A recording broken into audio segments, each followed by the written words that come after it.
भारतीय प्रदेशाला चीनी नाव देण्याशिवाय चीनने अजून एक नवीन कुरापत काढली आहे. ती म्हणजे त्यांनी पुन्हा एकदा जाहीर केलं आहे की ब्रह्मपुत्रा नदी जी मानस सरोवरापाशी उगम पावते, चीनमधून वाहून ती अरुणाचल प्रदेशमध्ये भारतात प्रवेश करते, तिथे चीन एक मोठं धरण बांधणार आहे आणि ब्रह्मपुत्रेचं पाणी जे अरुणाचल प्रदेशमध्ये चीनकडून येतं तर ते पाणी त्यांना चीनचा जो दुष्काळी भाग आहे तिथे वळवायचं आहे.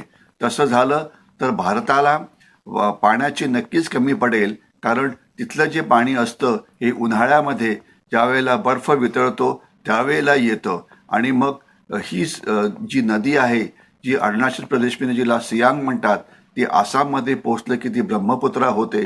तर तिथे लीन सीझनमध्ये म्हणजे समर्समध्ये म्हणजे उन्हाळ्यामध्ये पाण्याची कमतरता ही नक्कीच भासेल. आणि लक्षात असावं की ब्रह्मपुत्रेच्या पाण्यावरती आपण पण अवलंबून आहोत, भारत पण अवलंबून आहे आणि बांगलादेश सुद्धा. तर त्याच्यामुळे ही एक चीनकडून कुरापत आहे